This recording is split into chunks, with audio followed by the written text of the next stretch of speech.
fundamental, very, very pure science. It also goes into processing, production, and policy, and energy. All of these things together. So from very fundamental science, really trying to develop materials, all out through to the other end. And this is especially impressive because they're not just focusing on one set of materials, they're focusing on many, which I think will come out in his talk. And for this, he needs a lot of pair of hands to do the work. And he has a massive research group in St Andrews that are working on this. And that's really important because, again, he's got people working for him from all different areas of science. And this cross-fertilization of ideas is really important.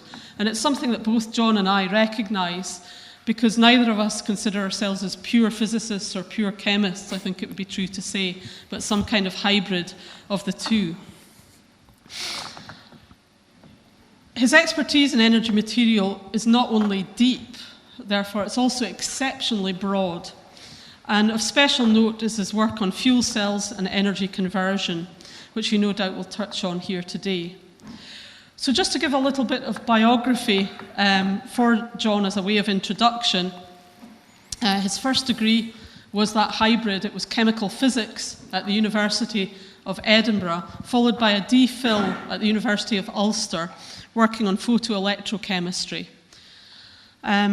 Following this, he came to Aberdeen and he did postdoctoral work first with Tony West in the solid state group, and then he gained an independent fellowship, a Royal Society of Chemistry BP fellowship, where he began to develop his own strand of research, which was quite distinctive. And he progressed to a lectureship and senior lectureship here before leaving these shores and moving just down the road to St Andrews, where he has become a professor in the Department of Chemistry. I should also state an interest, a personal interest, because my husband did his PhD with John Irvine back in the early days in Aberdeen, in one of the early fuel cell projects, I think, that he was running at the time. In 1994, he was a visiting professor at Northwestern University in the United States. And as I said, after that, he went to St Andrews. As well, I should mention his many awards. I have to actually read some of these because I can't commit them all to memory. He has over 500 publications, which is quite incredible, and an H-index over 60. And he's been recognised with numerous awards. So very briefly, in 2008, he received the Royal Society of Chemistry Materials Chemistry Award. This was followed by the RSC Sustainable Energy Award in 2015, and the Schönbeim Gold Medal from the European Fuel Cell Forum in 2016. In 2005, he was made a Fellow of the Royal Society of Edinburgh, and in 2018, he was awarded the Lord Kelvin Medal from the RSE, and it is this award that has brought him here today. So with this, therefore, I welcome Professor John Irvine to talk to you today on the subject of power to the people. Thank you, John.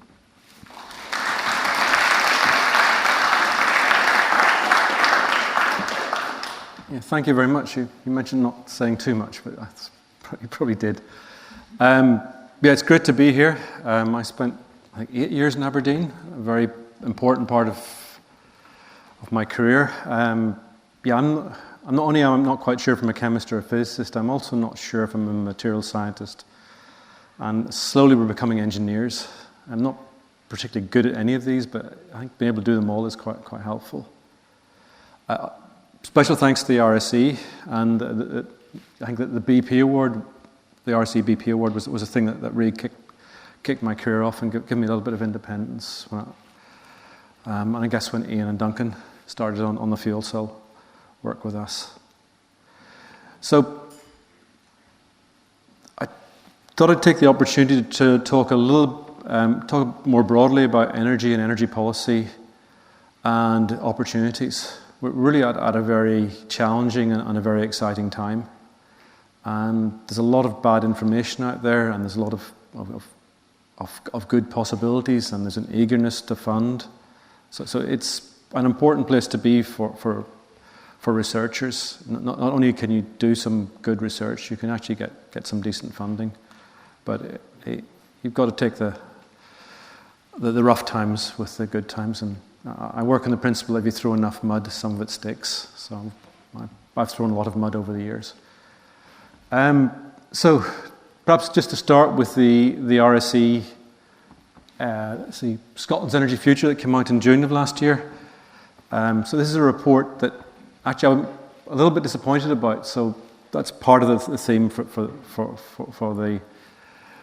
this lecture is that Scotland isn't internationally recognised as a place to do clean energy. We don't need to sell it. Everybody knows we do it. So we're in a really good selling point. So we shouldn't be apologising and not pushing forward. We can do hydrogen, we can do batteries, we can do sustainable ammonia. We can do lots of things in Scotland. Companies will come here and support us because we've got the renewable energy. Maybe not today where it's dreek, but usually it's pretty windy on the east coast. And sometimes it's also quite sunny in Aberdeen, actually. It's a pretty good place for photovoltaics. So some of the things that we've emphasised here, you can see from the pictures that there's only a little bit of renewables. But really, that's what we can do that the rest of the UK can't do. And that's where, if we can't do renewables, who's going to do renewables? At least in Europe. Scotland and Denmark are the places to do it. So the things highlighted here, like carbon capture and storage, it's good for climate change. Well, perhaps if it works, but it's awfully expensive. And when you realise the numbers involved and how big those numbers are, people get scared. There's orders of magnitude higher cost than government thinks. And that's why government often steps back from CCS. So maybe we'll need CCS, but it's going to come quite late. And if we don't do stuff now, we're not going to worry about CCS. We're going to be fried, even up here. It also mentions sort of new nuclear. And I think it's missing an opportunity. So nowadays, offshore wind is dirt cheap. The latest, the rollout of electricity this week is really cheap for offshore wind. It's come right down. And a lot of the technologies that we're developing, like fuel cells, if we can get the scale, they're going to match solar. So if we're counting the pennies now, just look what happened in photovoltaics. It's an order of magnitude decrease in price when the Chinese started building lots and lots of solars, so ourselves. So I would say we should focus on the opportunity. I was disappointed that this report was quite keen on fossil, on CCS, on nuclear. Perhaps they're part of the mixture, and I agree it's important, but we should sell what we really want. And so the power to the people is not an old Cliff Richard hit. Certainly not. That's not where I really want to go. But it's thinking about energy network in a different way. So it's not the corporates sending out electricity. We can now produce renewables and send it in. So the grid is, starting with the grid, it's totally changing. You've got lots of wind generation up here in Aberdeenshire, and it's feeding into the grid. It's not being produced centrally. So we can refocus on transport, heat and chemicals. We've got electricity more or less sussed. Apart from, there's some need to balance it, but we're getting a lot of renewables into electricity. Transport is coming. Aberdeen is doing wonderful work with hydrogen buses. The report doesn't mention waste, and yet that's something like 20-30% of our energy. And we're putting waste into landfill, and it's giving off methane. We could actually be using that methane to produce energy or to produce chemicals. So waste is a resource which I'm very keen that we look at, but you've got to look at it in a small scale. You look at recycling. We recycle more and more plastics. Suddenly we discovered that we were mixing all the plastics together and you couldn't recycle them anymore. We should have started off just focusing on the pets and the easy stuff and keeping it separate rather than mixing the plastics and then not being able to do anything with it, apart from send it to India or Indonesia and put it on the shore. I've got a picture later on of that. So we're very good at finding big answers, and I'm not sure the complexity people are here, but actually to solve the energy problems, that's a really important thing, is to realize it's the complex is the real solution. One size doesn't fit everything. So renewables, we've got immense potential. We've got a lot of renewables coming. Intermittency, even on the east nuke of 5 where I live, wind doesn't blow every day. You've got to have storage, and that can be batteries, but it could also be chemicals. Now, in terms of export, Japan and Korea are going to use renewable hydrogen in 2030. They're not going to produce it. They're going to get it from Australia, probably from Queensland, where they've got water and wind and solar. But there's an immense market out there for green hydrogen, or green ammonia, maybe is the way it's going to be shipped. So we can translate our renewable energy into chemicals. And if we can push that, and if we can just address the intermittency, be a little bit clever about how we address that. And also carbon utilization. I'm not so sure about carbon capture where you shove tons of it onto the sea. I just worry that government won't put the money there, and at the end of the day that's not going to work.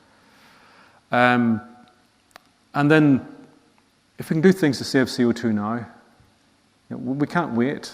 There are things we can do now on the small scale. So again, that's part of the people. It's getting energy to the small scale. So we found out about global warming and CO2 in the 70s? No. This is a New Zealand report from 1912. Furnaces of the world are now burning about 2,000 million tons of coal a year. When this is burned, it produces 7,000 million tons of carbon dioxide into the atmosphere yearly.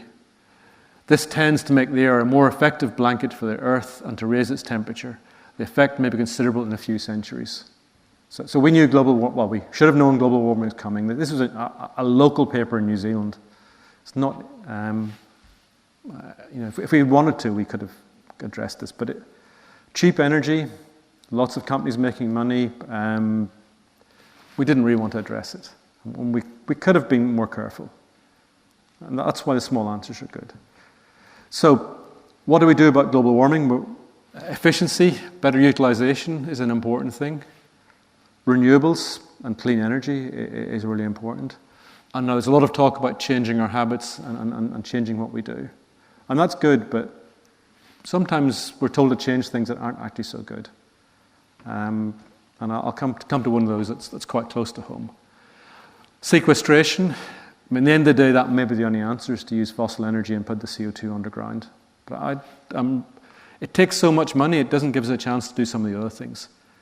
Utilizing it, converting CO2 into fuels is really nice. And that's something we're looking at. But actually, the two things that I think are going to work in the short term that I understand are available is sustainable forestry. So actually having trees forests that are actually growing and having nice mixed woodland where you're producing timber. And that gives us a chance to pick up CO2. Now, my guilt is that I travel too much, and my CO2 footprint is pretty embarrassing. And luckily, nobody's dared work it out yet. But I go to China a lot. And 3 years ago, when I went to China, there wasn't a bird to be seen. It was in a place called Ningbo. It was absolute desert, or just an industrial desert. They were making supercapacitors there, and it was horrendous. The atmosphere was really bad. Now, when you go to China, in the cities, there's lots of trees, lots of broadleaf trees between the big buildings. Along the roadside, because of the pollution, they've actually planted trees very fast. So, that's going on in China. Perhaps in the UK, there are now some incentives that aren't so obvious. The other one that worries me a lot is carbon in the soils. The BBC says, let's not eat beef, let's not eat meat, let's not eat lamb. Well, my wife's a farmer, and I just don't get that. Because if we can get more carbon in the soil, we can really reduce CO2 quickly. And I would really emphasize that as an important thing to think about. And the Soil Association is talking about that now.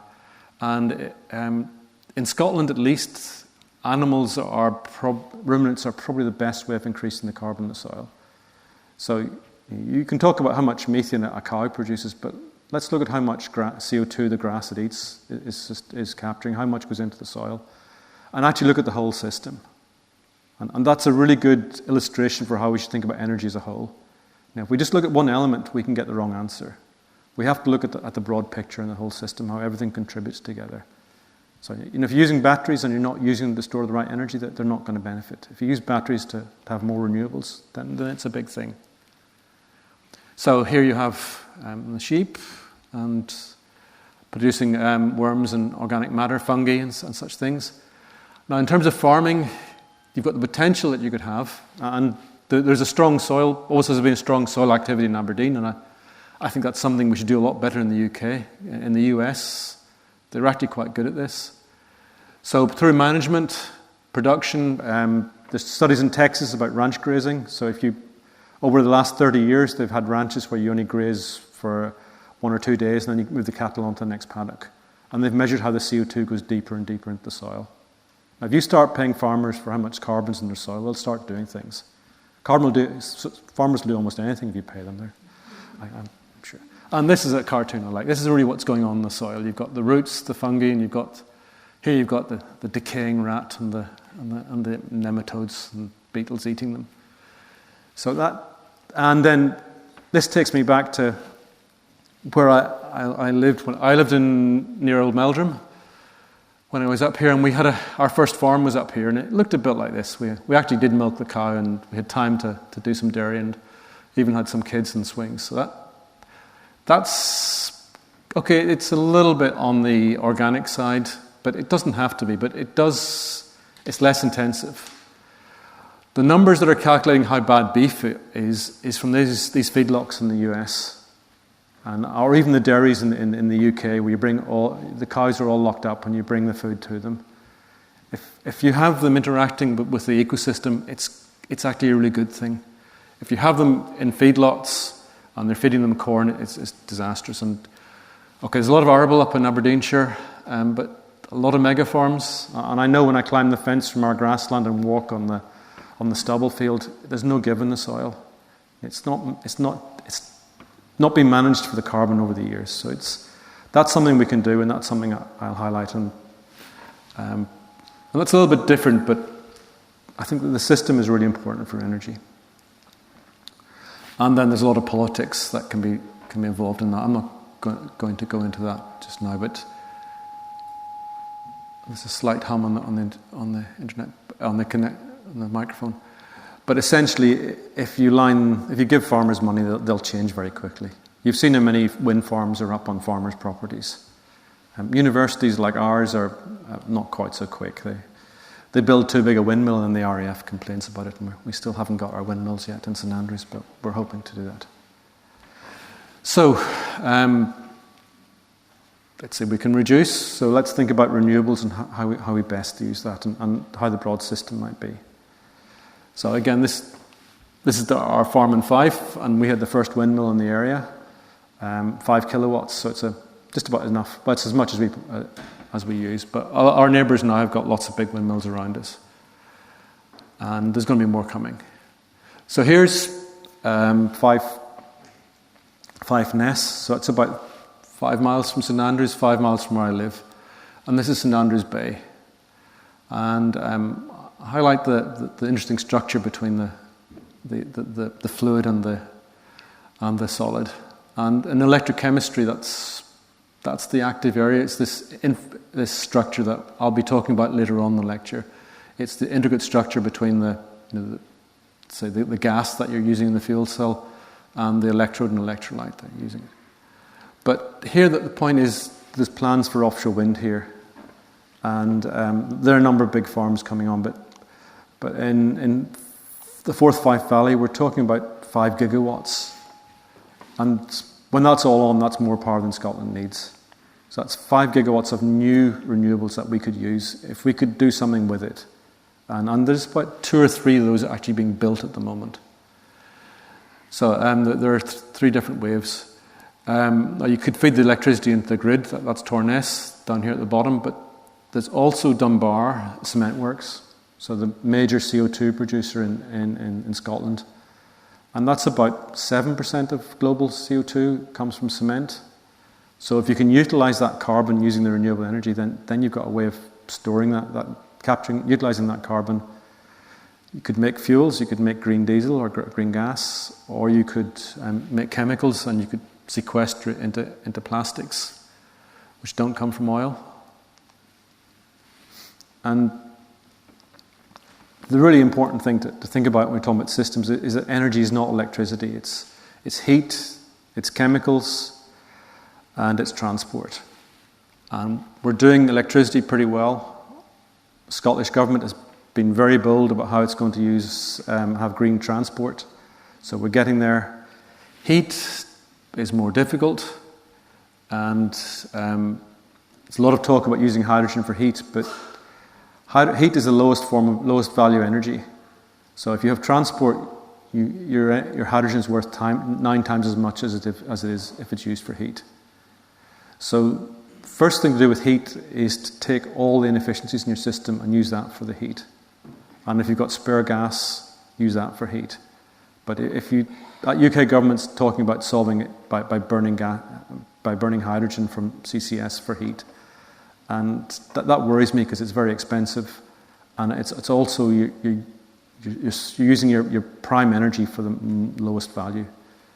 So you have to get the heat right, but it's not the first thing you do. So a little bit about some of these modalities. I'm trying to illustrate some of this with our research and people we've worked with.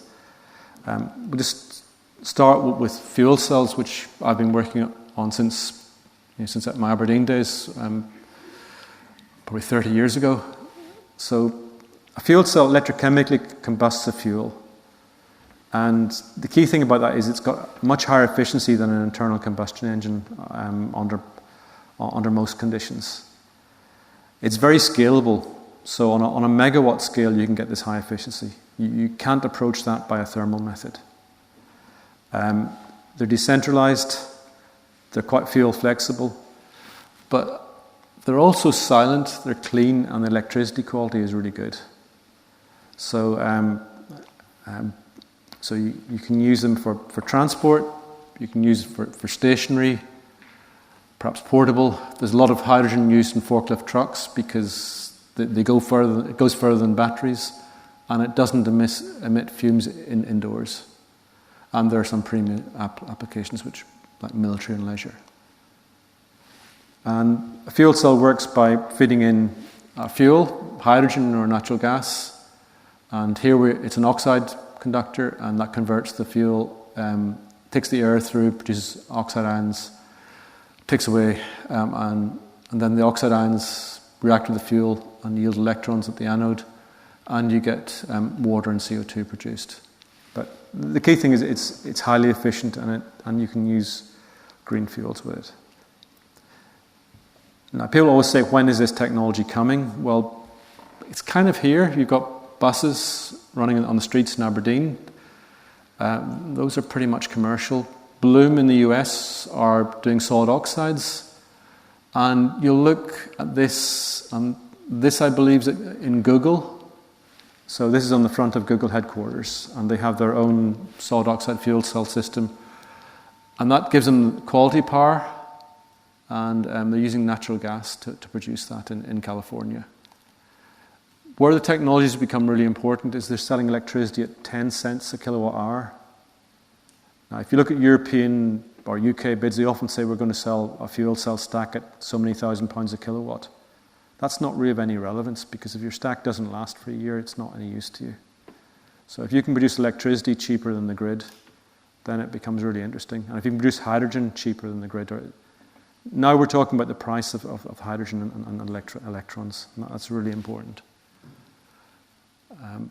Okay. And then I'll come back to some fuel cells as we go further on when we tie in heat and such things. Transport, there's always this argument, should it be a hydrogen car or should it be a battery car? And that's the wrong question to ask, because you want them both. If you've got a hydrogen car, it's probably a battery car with a hydrogen charging system. So you charge it with a fuel cell. Certainly the Olympic taxis in London were operate that way, and I think that the buses in Aberdeen will also work that way. So if you want to go a bit further, you want to carry a bit more, you really need hydrogen. And that's why we're seeing so much hydrogen roll out in Scotland. if you want to just go around Aberdeen and you're not going to drive more than 100 miles a week, you should have a battery car. It's the right thing. In China, these are really dead cheap, and if an electric vehicle in China is not a shiny thing like there may be $6,000 a car, and they don't need to be that expensive. The battery's only a small part of it, and we're selling a lot of prestige, and I think that might be what catches Tesla out. When China starts to export elsewhere, they're going to be so much cheaper than Tesla and so much more powerful. If you go to Shenzhen, all the taxis are electric in Shenzhen. It's a 6 million city. All the vehicles are electric because China's making it happen. Something we're doing, and my colleague Martin Smith is running a European project to build a hydrogen ferry. So this will be the world's first hydrogen ferry, and this is planned to go into operation in Orkney. It's being built by Ferguson's, so you know there's a little bit of an issue at the moment, but it still seems to be going aheady. And once they nationalise it, as we think is going to happen, then the project will be completed. But it's still running and it's not being shelved. But if it's not nationalised and it goes totally down, I'm not quite sure what happens then. That's using a polymer membrane fuel cell, and it's buying in technology. Another technology that we're looking at, we've been lucky enough to lead a UK project. So it's the first one that's come out of the Golden Triangle. And this is on sodium batteries. And you can use sodium instead of lithium. It's a new technology. Sodium is, it's twice as abundant. It's sixth most abundant natural element compared to lithium, which is 25th. And we're very likely to run out of lithium if we have all batteries we need are lithium-ion batteries. Sodium is much more available, and it's in the sea. It's a highly concentration in the sea. It's not in Chile, Argentina, and Bolivia. And the Chinese, the Germans have already tried to corner those markets. I think Argentina haven't given in just yet. But sodium is a new way. It's not going to be as efficient as lithium to start with, but it doesn't need to be. It's a lot cheaper, and we see it being used for storing renewable energy, where you need big batteries, for buses, for ships, where you need a big battery even if it's hydrogen run, and for two-wheel and three-wheel vehicles in India. So there's 500 million vehicles in India, which are mostly two- and three-wheel vehicles. The price of a lithium battery is far too much. And we can avoid using cobalt. So people say lithium is the issue, but actually it's the cobalt's the real problem with lithium batteries. It's blood cobalt. It's mined in Africa by children. It's a pretty grim element if you actually want to look at elements as their impact. Okay, looking at heat, and that will take us to some work we're doing with a company called Hexes from Switzerland. So here is St Andrews, and we've got 5 Hexes units in St Andrews on a European demonstration. So this is the Enfield demonstration, and they've got 1 kilowatt of electricity and 1.8 kilowatts if they're just running in fuel cell mode. But if you run them in a gas boiler, they're running in 20 kilowatts. And the Swiss were delighted when they come to St Andrews because they discovered that they actually run these things most of the year because it's cold most of the year in St Andrews. So you at least need 1 kilowatt of electricity. So they don't have to run them down like they do in Europe for 6 months. They can run most of the year. It's a bit expensive, but the technology is rolling out. And this is a picture of one under the arts, I think it's the languages building, Buchanan building, boiler house. And it's sitting there. This is a heat store for hot water, and this is the Galileo, which is the current generation of these systems. And they're totally boring. They do nothing. They just work as they should be. So these technologies are getting there, and this is one we have. Now, we got into this because we were actually working with Hexes, and we had a collaboration, and we're trying to develop their next generation of technologies. So a little bit about the materials that we're doing. So this is Ytterzirconia electrolyte, the same thing as say Ian Gibson did when he was doing his PhD with me. And, or actually it's Scandi zirconia, but it's much the same. We have an ionic conducting electrolyte, and our idea is to put a perovskite backbone onto that, so lanthanum, strontium, calcium titanate. That's got A-site deficiency, so it's electronically easy to reduce and gives you a high electronic conductivity. And the calcium makes it easier to process. So it's a lot of material science decides exactly the ratio of the elements. And then we got electronic conduction from that, and then we add catalysts on top of that to break up the methane or the biogas that we use. And this was the first time anybody had made an oxide system working in a full stack. Now, in European projects, you promise the earth to get the money.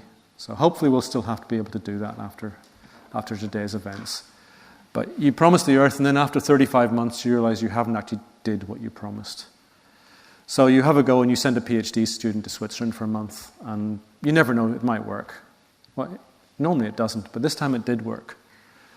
So these are CD cell stacks, which Elena Stefan coated with the perovskite, and then we fired these. So these are 150 millimeter sized cells, Scandi stabilized zirconia, and then we infiltrate nickel into those, and we ran those. And we got 3/4 of a kilowatt, which was almost on a par with the state of the art a few months before we did this. And different parts of the stack were entirely complementary, so there was everything was even to start with. But then after 400 hours, you see some parts had increased, and we'd lost some degradation. So we hadn't solved it yet. The reason those didn't work was they were not quite as conducting, so the electronic conduction was lower, and they were more resistive, so they got hotter. And then the nickel moves around. Let's see. And so here you have the perovskite. This is actually coated by a cerium oxide, and then you have nickel nanoparticles on that. So you have one oxide coating the other, and then you stabilize the nickel nanoparticles in that. So this was 10 times better than if you had no ceria, but not quite good enough. So we're looking to develop that and take that further. As I said, a lot of it's about materials processing. So you need a porous ceramic that you can put a solution of nitrates into. You can then put cerium oxide into that, and you can have the ceria. And then you can add the metal catalyst. So up here you've got different materials. If you've got a power of 0.3 watts per square centimeter, that's pretty good. That's fine for a commercial system. In the lab, you want to do better than that because you'll always lose a little bit. So you have platinum giving the best performance, but then rhodium gives the best performance, then platinum, and then ruthenium, and then nickel. So actually rhodium is giving us the best performance, and that's what we've been taking forward. Looking at this with a bit of sulfur, so you have an odorant in gas, at least you have an odorant in natural gas at the moment, but you probably will have in hydrogen when it becomes globally available. And you find the platinum was the most stable, rhodium next, and the nickel you lost quite a lot of voltage. So the best catalyst to put in was the rhodium.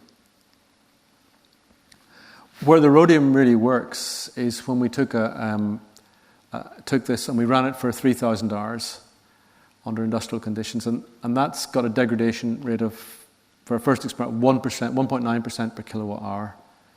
So that's, and if you allow for the degradation of the electrolyte and not the electrode, that's about 1% per kilowatt hour. And that's the commercial developer's target. So you have a new system that's working commercially, and it's looking really good. The last test we did, we had to close down the stack because the standard materials weren't as redox tolerant as our materials. Now we have to work out how little rhodium and whether we get the value. It's not obvious that rhodium might be the answer, but it's not obvious that it's wrong either. You need to think about how much benefit you gain. So, why does it work? So here you have, this time it's gadolinium-doped ceria. So somebody was talking about doing their master's project on ceria earlier on. The gadolinium ceria doesn't fully wet the perovskite, so there's a different surface energy on this ceria, and you end up with partial wetting, which gives you more openness and better performance. So you get higher performance with this.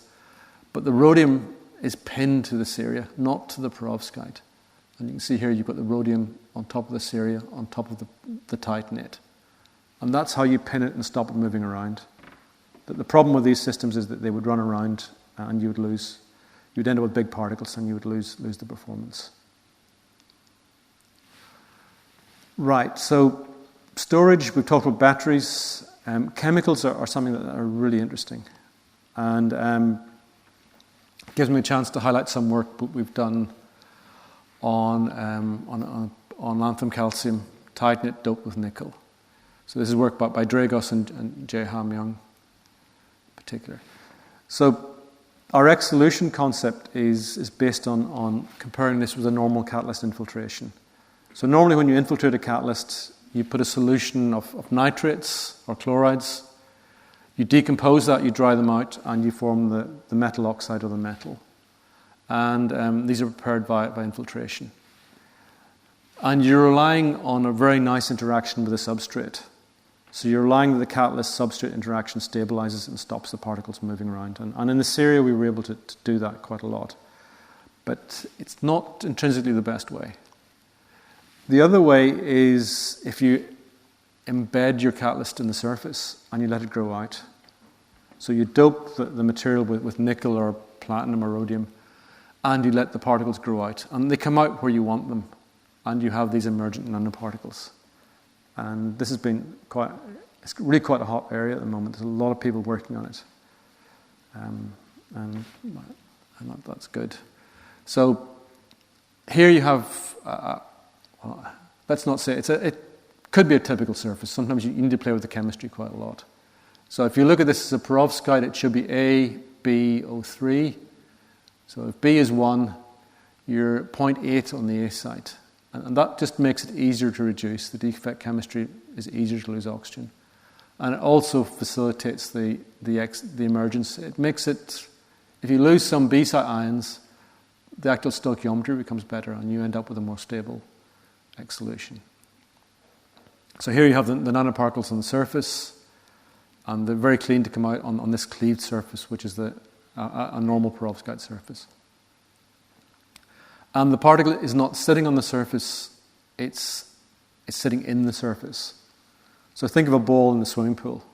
So the ball doesn't sit on top of the water, it sits in it. So on the scales we look at, our solids become liquid-like. And the surface is more liquid-like than we assume. And here you have an image of that particle on the surface. This is the perovskite, and this is the nickel. You can see that the lattices are continuous, so it's an epitaxial growth. But if you look at the unit cell, that's 3.5 angstroms, and that's 3.9 angstroms. So there's immense strain at that interface. So the physics must be quite different. If nickel is constrained or stretched to match a 3.9 angstrom lattice, then that nickel particle will not behave the same way as a small particle. We're trying to look at that. Our squid's back working this week, so it might be able to get there. An example where we use this is quite nice is exhaust gas cleanup. And this was a cobalt nickel alloy that we exhausted. We actually sent it down to Newcastle and brought it back several times to do these experiments. So that's produced in 5% hydrogen. If you oxidize this, you then have nanoparticles that are oxidized. So you get the Kirkendall effect and the particles inflate, and you end up with hollow particles. But you now have an oxide nanoparticle that's formed in situ, so you have chemistry at a point. And that's in oxygen-rich carbon monoxide, so a little bit more oxygen than carbon monoxide. If you then switch that to more reducing, you end up with these spinels growing in these parallelepiped structures, or these monoliths. And I really like this image here. This is 2001 Space Odyssey for me. I should have some monkeys, but you have the oxide coming out of the lattice. But by having a metal that only just comes out of the perovskite, it keeps connected, and you start to do chemistry and you start to form new phases that are still on that surface and still linked up. With an ironic sense of timing, we discovered a really good diesel exhaust catalyst shortly after Volkswagen were caught cheating. So it didn't really help our impact factor, having something that worked really well. But here's the nanoparticles. Cobalt nickel, light off a little bit lower than platinum for CO oxidation. For NO oxidation, it actually parallels platinum perfectly. And the thing about these is the stability. So you have, this is platinum alumina, this is 600 hours, and you see there's a break in the lattice. So actually the activity, once you've had a bit of time, is so much better on these oxides that are pinned to the surface than the platinum on the alumina. So the commercial catalyst moves around under these conditions and you lose activity. So that takes me to using these for producing hydrogen and chemicals. So this is, if you look at electrolysis, you can do it at room temperature or slightly elevated temperatures, and you worry about the efficiency for the round trip. If you can do this at high temperature, you can actually start to use the heat. So you can now talk about 100% efficient processes for producing hydrogen. You won't utilize it at 100% efficiency, but you can produce it at 100%. So all the electrical energy that goes in can give you chemical energy. And in fact, if you've got some sort of stray heat, you could perhaps even increase that. But normally we work at balancing the electrical and heat. So at higher temperatures, the electrochemical potential you need decreases, and you're using that from heat from some system. So with lanthanum, calcium, nickel titanate, we did some work on this. And if you look at the reduction conditions in 5% hydrogen, that's 10 to minus 19 atmospheres. If you reduce this at 2 volts under electrolysis mode, the effective PO2 is 10 to minus 35 atmospheres. So even though this is in steam and not nitrogen, it's still much more reducing than 5% hydrogen. So electrochemically, you can produce nanoparticles under operation. The journal actually rewrote the figures and changed steam to hydrogen. We didn't notice that. Some of the journals will actually change your figures. So they did. And here you have an electrolyte with nanoparticles on Scandia stabilized zirconia. Here you compare the chemical reduction with the electrochemical reduction. So there's slightly more particles electrochemically than there are chemically, but the really astonishing thing was how quickly this happened. So this was in 20 hours reduction in a furnace, and this was for 150 seconds. So under steam, applying 2 volts, 150 seconds, you've got a huge number of nanoparticles. Okay, repeat that. And putting that into a fuel cell system, and this was a reversible system with steam, 50% steam, 50% hydrogen.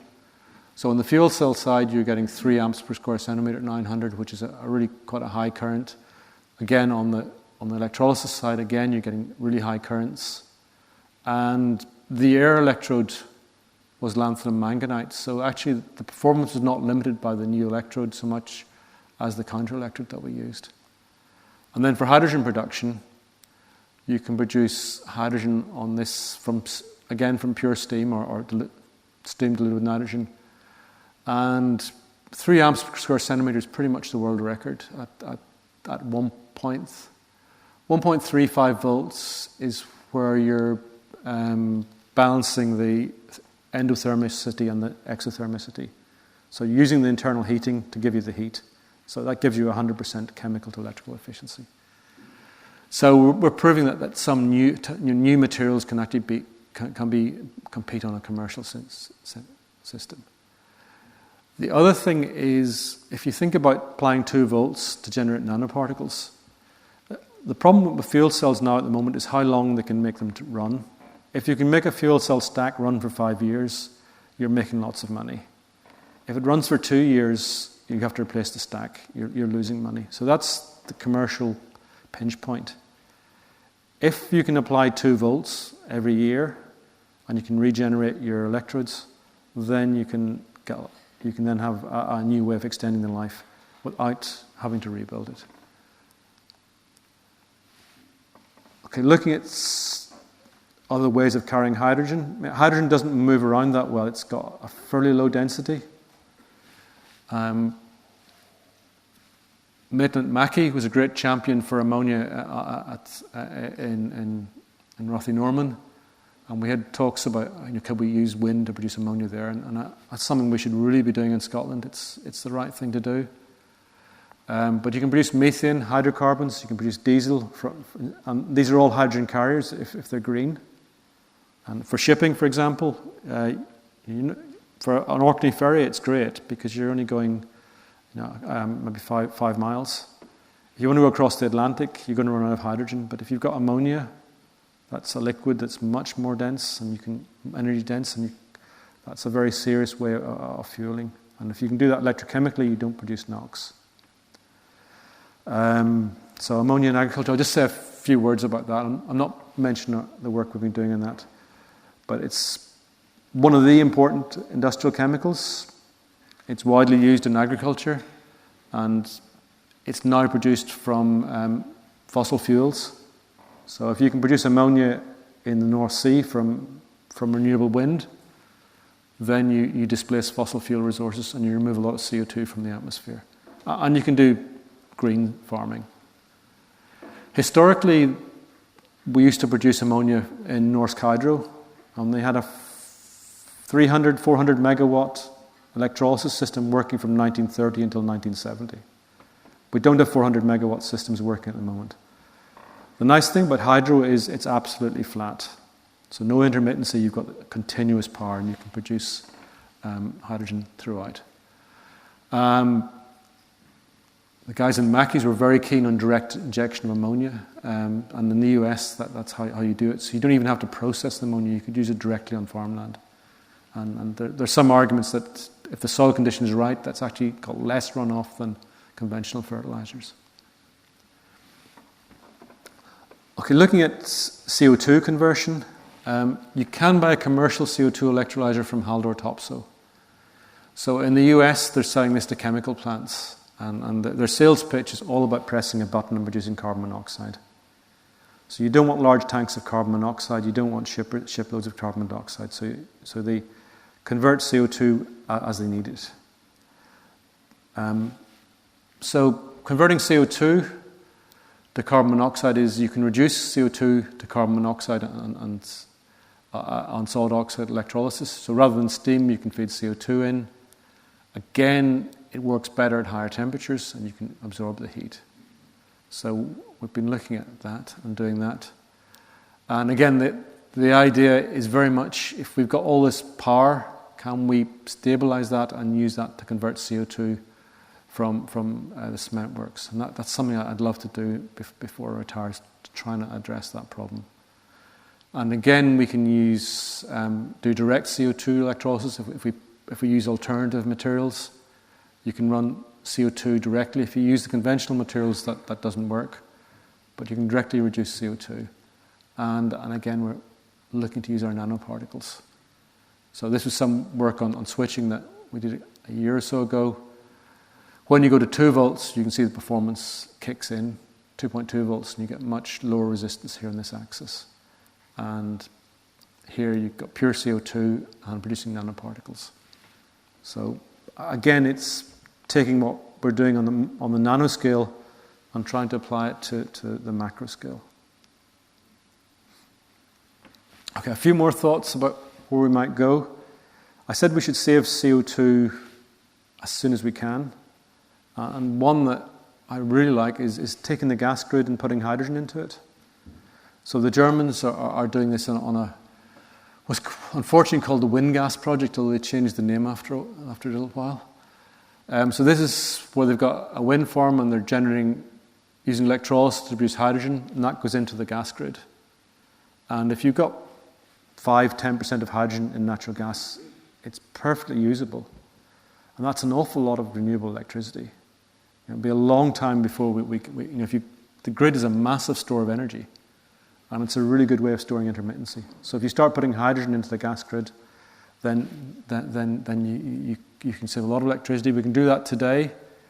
We've got rules that say you can't have hydrogen in the gas grid for no other reason than that's traditional. UK gas doesn't have hydrogen in it. Norwegian gas does, and the limits in Norway are much higher.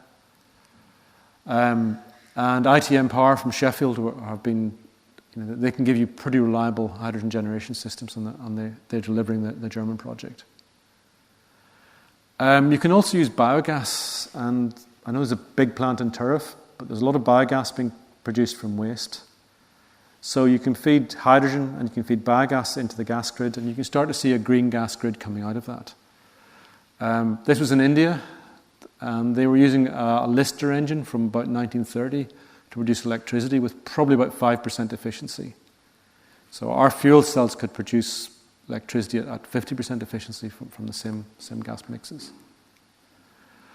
And you can also convert biogas into fuels. So this is for jet fuel from biogas, but you can also convert it into, upgrade it. So biogas is about 60% methane, 40% CO2, and a certain amount of sulfur, which you'll want to scrub out, because there's no point passing sulfur through and converting from hydrogen sulfide into sulfur dioxide in the exhaust from your system. But you can electrolyze the CO2 in the biogas. You reduce the carbon dioxide content, and you now make this as flammable as natural gas. So you can feed the biogas into the gas grid. Or you can produce Fischer-Tropsch gas, so hydrogen and carbon monoxide, and you can do Fischer-Tropsch synthesis. And that's something we're looking at. So carrying on with that, and the same theme, is waste is tomorrow's energy. So that's really the last topic I wanted to talk about. So again, biogas. The ones we have in northeast Scotland are a lot bigger than this, but this was a nice system, highly sustainable, and it produced good fertilizer as well as biogas. So the last example is something that we've got money from the DSTL to do, and this is waste to energy fuel cell system. So this is the Maldives with a waste disposable system. So I said about we were keeping our plastics at the beginning. Well, a lot of them end up in places like this in the developing world. So a huge amount of plastics, which are just washing off into the sea. So we could use those plastics.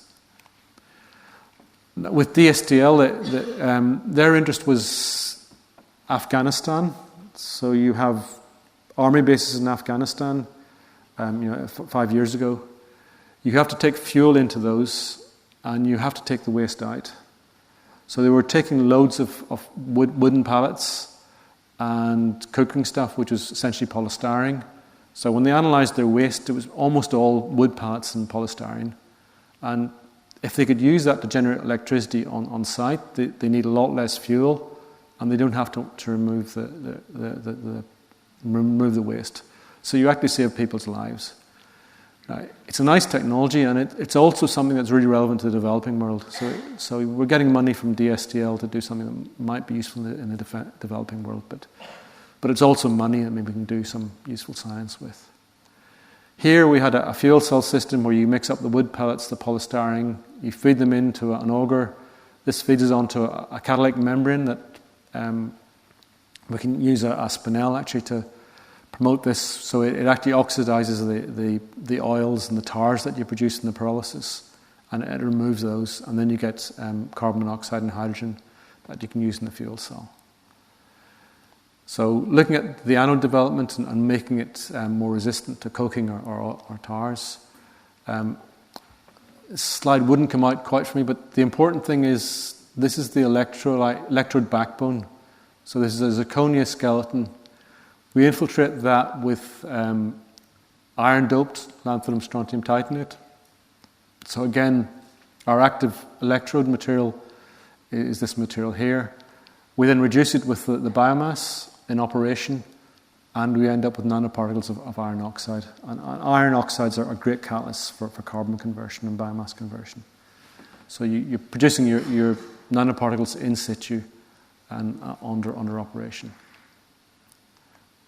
And that works pretty well. We got 100 milliwatts per square centimetre. So we're hoping to take that further and try to scale it up and develop. But it was entirely using new materials because the conventional materials would choke up. And we then did it as overnight in a stack. So for day one, it's working pretty well. Day two, not so well, but not bad. And then at day three, it died.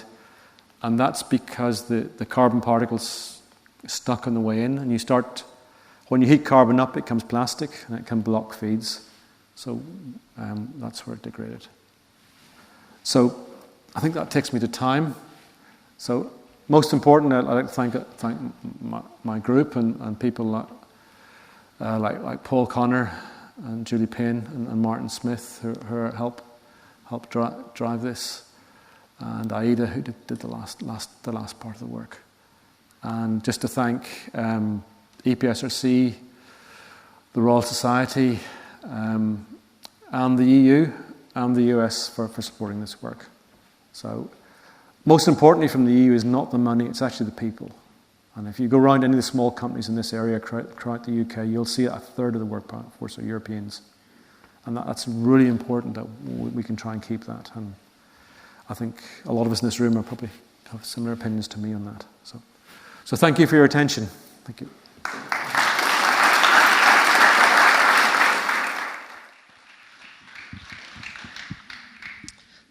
Thanks very much, John, for a very broad talk and an enlightening talk as well. So I'd like to throw this open for questions. If I take your questions, there are microphones in front of you. So if you just go to the right-hand side and the front button, it'll switch it on. But we can't have more than a couple on at the same time. So does anybody have any questions for John? Take you. Hi. You switch it on, it was on and now it's gone on. Hi, okay.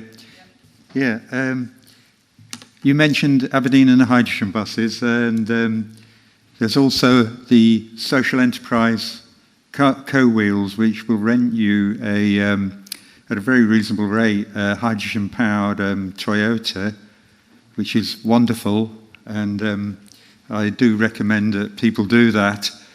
You can't seem to get under the bonnet to look at how it works, unfortunately. But anyway, I believe the Metropolitan Police are trialling Suzuki hydrogen-powered scooters in London, but I've been refused the possibility of getting one from Suzuki up here. They contacted Japan and they said they wouldn't release one to me, but I'll persist with that, and they're not yet on the market, in other words. My question to you is the applicability of fuel cells for aviation. The daughter of the Professor Smith, who I work for, I'm a computer programmer in his group, she's written a MSc thesis on the applicability of hydrogen fuel cells and other forms of electricity power for aircraft. Can you comment on that at all? Yeah, I'm not sure that hydrogen is the best way forward in itself, because you need to store it in a vessel, so its weight density is not as good as it might be. But something like ammonia or as a hydrogen store becomes really attractive. You can get 10 times the energy in the same weight with ammonia, and there's a lot of interest in shipping on that. There are some, Orkney are going to build a battery, I think, are they building trying to build a hydrogen-powered fuel, small plane. The efficiency that you can get from a fuel cell means you need a lot less fuel. So a jumbo jet's got 34 tons of fuel when it takes off. If you've got a higher efficiency, you have got some weight come back on that. But it's still the real challenge is air transport. It's just the mass of the system, and if we were to reinvent an energy source that's got high energy density, we'd go to kerosene. There's a huge energy density in kerosene. But that's the place for biofuels. That's the thing that we should be using biofuels for, but not biofuels from waste. I think that's probably where I think we can really green up air transport. That's the obvious solution. And if you look at how much biofuels you might produce and how much air transport you need, they actually match quite well.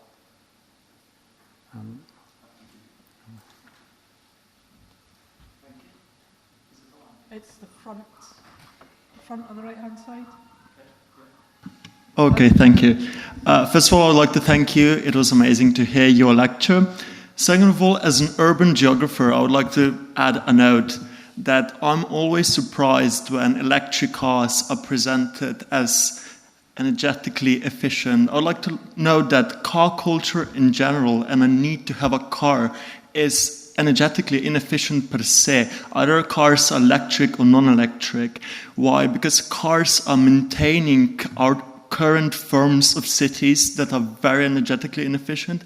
The fact that the majority of British people and Americans live in suburbs in individual houses, that's per se very inefficient because it requires more heating, it requires more construction material for building individual houses, it requires transport from suburbs to centers of towns for working, which means individual consumption for individual cars, which means construction of roads because public transport in current neoliberal system is just not viable to public transport to be brought into widely spread suburbs. So wouldn't you say that the solution is more or less like thinking intersectionally in terms of having denser cities?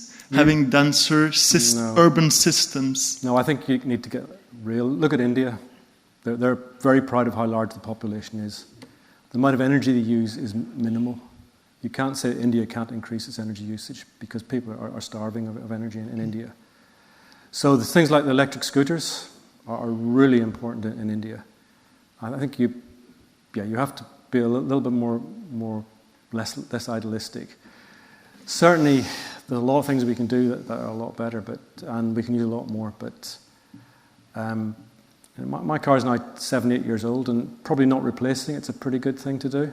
So buying a brand new electric car every year is not a good thing to do because that takes a lot more energy than you'd ever save with an electric vehicle. But it's going to be tough, and I don't see China and India going that way, and that's really where we need to help. And I think we spend too much time thinking about how we can save CO2 in the UK, but we're not really important. And if we can think of ways of helping the rest of the world reduce the CO2, we can actually create industry here and we can do things. But we're not, because we've got no industry, we're not producing that much CO2 anymore.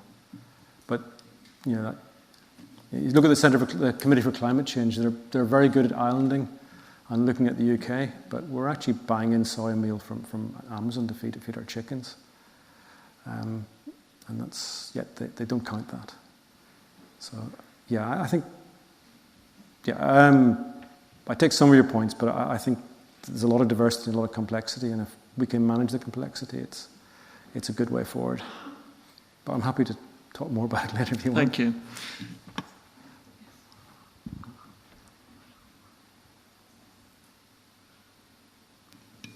Hi, my name is Ian Booth, I'm a microbiologist. Many years ago, when we used to study biogas as an early form of biotechnology, one of the major problems was the byproduct of sulfur, which no one at that time seemed to have an answer to. I wondered if, in your experience, you mentioned sulfur a couple of times, you've actually found a way to overcome problems of the toxicity or uselessness of sulfur. You use a carbon filter to take the sulfur out. I mean, people often talk about having fuel cells that are sulfur tolerant, but you end up with a different form of sulfur on the other side, so that's not a solution. But you do need a technology that is stable. If the scrubber gets saturated with sulfur, then you need to have a technology that withstands it, and that's much more important than having something that runs in sulfur. But there's a demonstration project in Denmark using biogas on quite, I think, 100 kilowatt scale. And that's working quite quite well. So I think we can do that, and there's a lot of carbon around that we can store it to. So I think it's addressed it. There's some other things in biogas like halides, silica, that we need to be a little bit more concerned about. And the sulfur is kind of an obvious enemy that we can handle, but there are some other things in there that can be. And a bigger problem is at the moment is how people are producing biogas, because they're getting paid lots of money, and instead of using waste, they're actually farming grass for it and taking good fodder and putting it into to get more gas. And in Northern Ireland, they're having problems with the effluent because they can't get rid of it, and they're actually signed up contracts to produce so many megawatts of electricity, and they can't stop doing it, and yet they're getting more and more pollution out of it. So it's got to look at the whole system and the whole.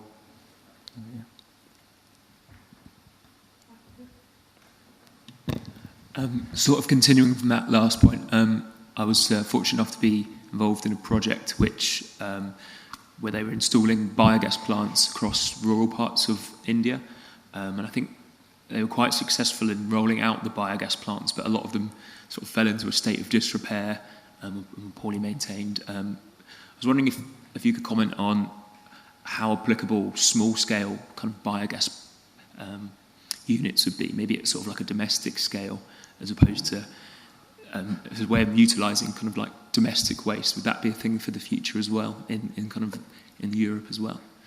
Yeah, certainly, they're pretty widespread in India. They're also pretty badly maintained, and Heath Robinson often. But there's a lot of people cooking off biogas in India. It could be done a lot better. The plant we visited was on a dairy farm, and it was quite well organised. But it was a cooperative. And you need to work best, but they're fairly large systems, so you need maybe a community. So a local community is producing its own biogas and feeding that in would certainly be an attractive thing. I think on a household basis, from my experience of biogas, you need more input. We costed something some years ago, and we looked at whey and bakery waste on a dairy farm, and that all worked really well and was actually going to make a profit without a subsidy in 10 years ago. But then foot and mouth came along, and the farmer was not having anybody driving on his land, so that didn't go forward.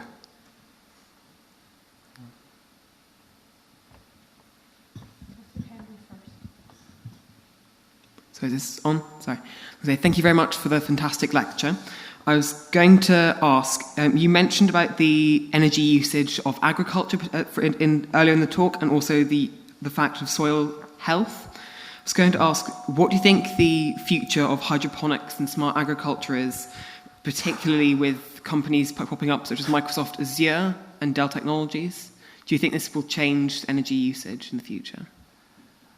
Yeah, well, I do think getting carbon into soil is really important, and hydroponics doesn't grab me.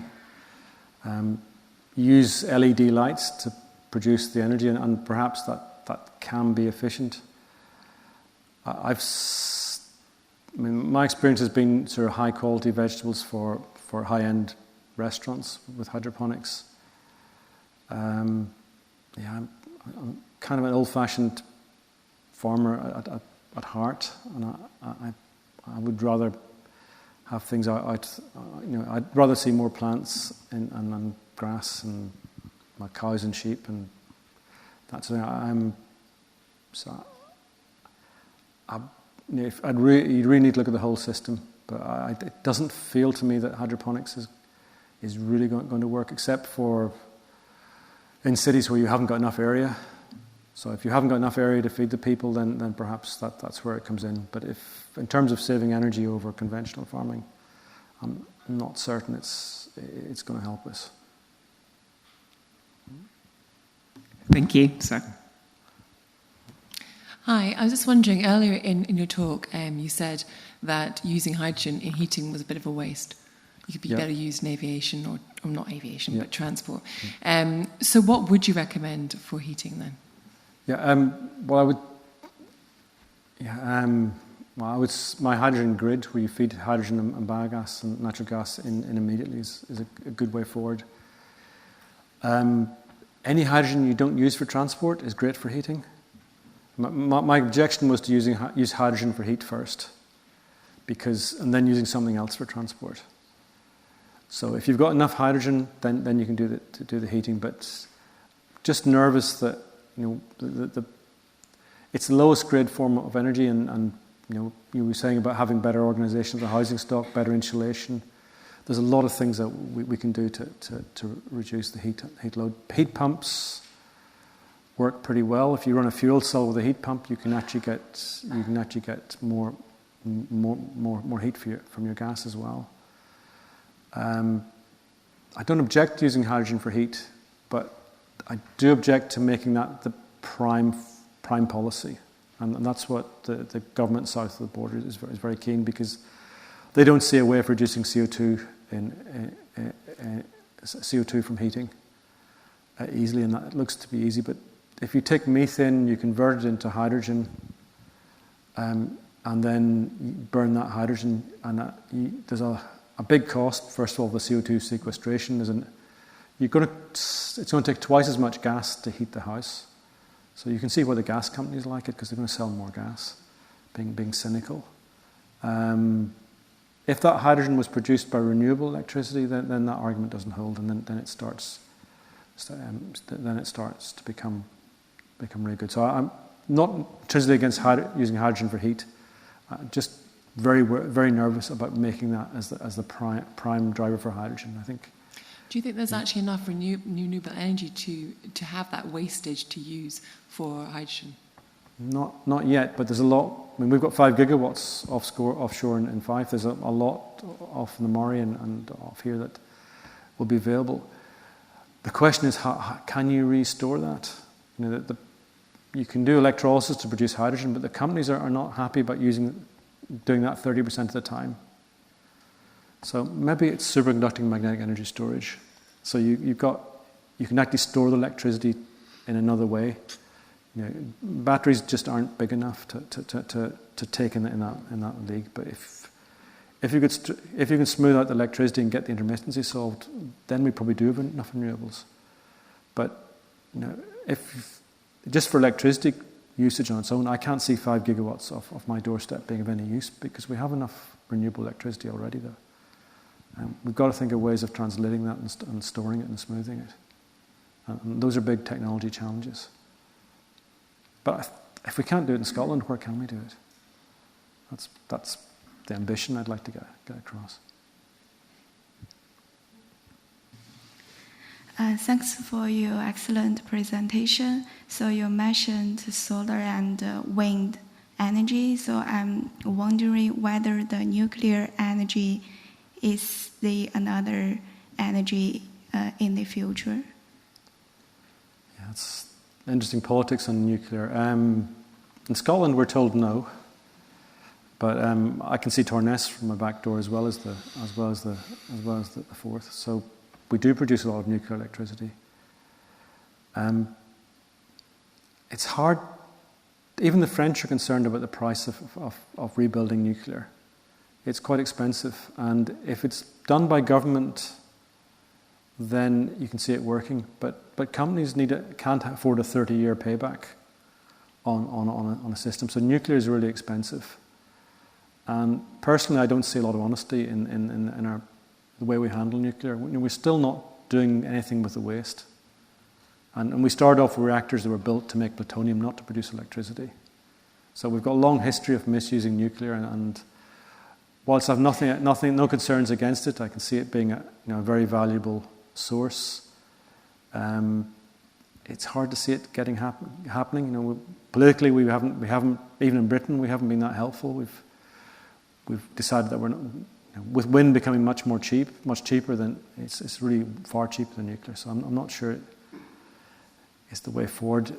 You can do, if you do nuclear a totally different way, you can have a lot less waste. But we haven't tried developing those technologies. But if we can't do renewables in Scotland, we can't. Where can we do renewables? There are other parts of the world we'll have to rely on nuclear. And nuclear is very like renewables in that it has to be a really flat load. So demand is not flat.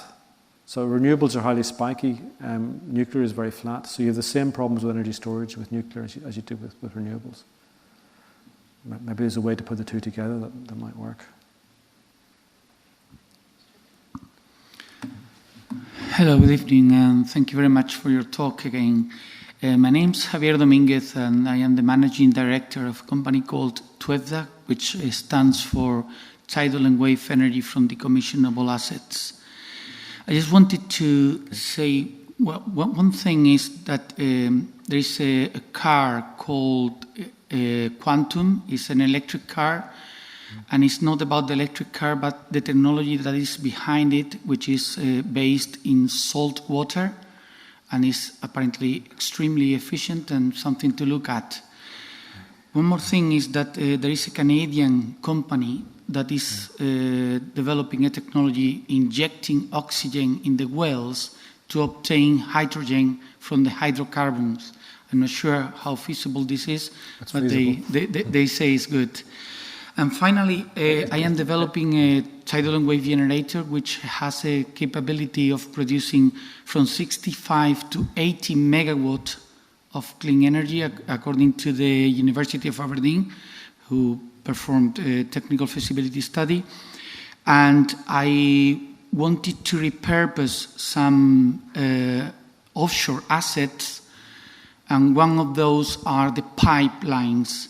And I wonder whether there could be a photocatalyst that can assist the production of hydrogen from seawater, something that you may know. Thank you. Okay. Yeah, my PhD was in photocatalysis. Energy density is quite low with photocatalysis. So that's one of the issues is how you can get the density there. But you can use photocatalysts for cleaning up. People do use it for cleaning up the pollutants in sludges and such things by using UV lights and TiO2. So that's done at present. Yeah, you're doing tidal rather than wave. It is basically called a point observer device. So it uses the relative motion of the seabed and the sea surface. So tides provides that motion, but it's not currents. That's the thing. But that's more regular. Yeah. And I think, we've got a solar cell at home, and you think solar cell in Scotland's not great, but actually the solar cell picks up a lot of gaps in the wind. When you start mixing the renewable technologies, you start to get at the intermittency. And that's probably, we've struggled with sea-based technologies. They should be really good. I mean, the Pentland Firth is a huge source of energy. But it's very dynamic. But we should be able to get more wave energy, more tidal energy. There were tidal mills in Scotland from 1400 for milling corn and growing salt. So the technology's been around for hundreds of years, and we don't have them working anymore. But they lasted for a long time. And the seawater battery, I've got ex-Korean postdocs working on that at the moment. I'm not quite sure if I fully understand how that works, but there's certainly a osmotic potential that you can use is one of the things that you can use to get energy from different flows of water with different salinities. Mm-hmm. Thank you. A couple of last questions, Hiya. Thank you so much for your lecture. I want to go back to your thought on the energy storage, because I've been reading on a battery made out of an organic porous structure, specifically from mushroom caps. And I would like to hear your thoughts on how it could be used for perhaps fuel cells, and if in that case also mushrooms can hyperaccumulate different metals. So in that way, can it be used as a response to the taking out all the metals from mining? We could just use these kinds of organic structures instead. So these are live systems? No, they've been pyrolyzed. Pyrolyzed, okay, because pyrolysis. Yeah, so those carbons are used quite a lot. The sodium battery project is very much dependent on having the right sort of hard carbon. You can't use the graphite they use for lithium for sodium. So yeah, that would certainly be relevant to that type of technology. Jan probably knows more about removing minerals than I do, but I'm pretty sure porous organic structures would be really good for cleaning up wastewater. And fuel cells, I'm not so sure. There are biofuel cells that you can use that will generate small amounts of power, and biology has got a lot of electrochemistry going on inside it, so there's no reason why we can't use different systems for biological batteries, biological fuel cells. But the sort of hydrocarbon fuels are quite harsh, so it might be more difficult. But depends on the chemistry in the end. What's there? Any final questions? Yes.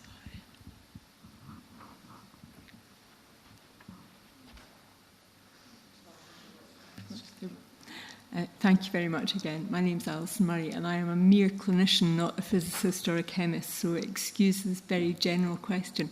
How do you best influence policy? You must have many years of acquiring new knowledge and understanding how to influence governments, both in Scotland and further afield. What are your tips? Patience.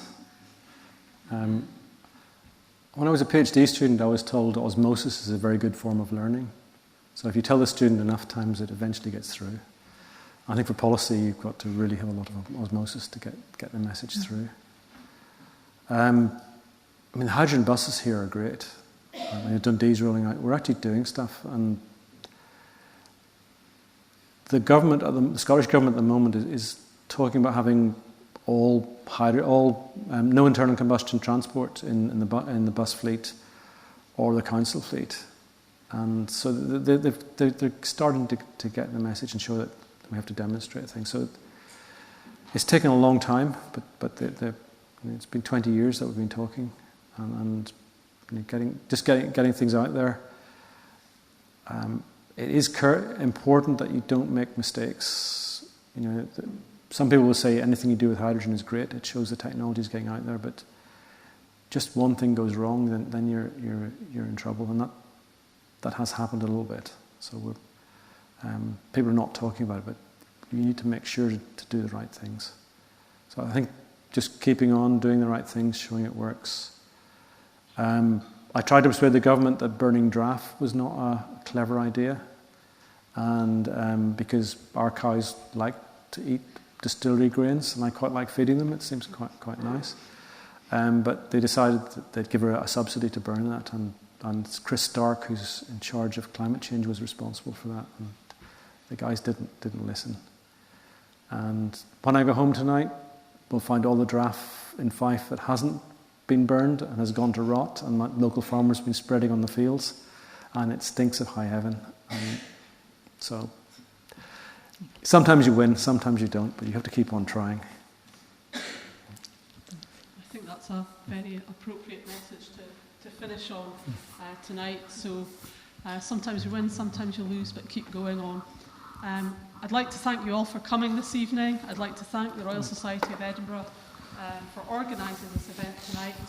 And obviously, I would like to thank John Irvine for sharing his expertise, knowledge, and his research to us all. I think it's touched a wide variety of areas, and the questions have drawn that further out as well. So if you'd like to join me first in thanking John for his lecture.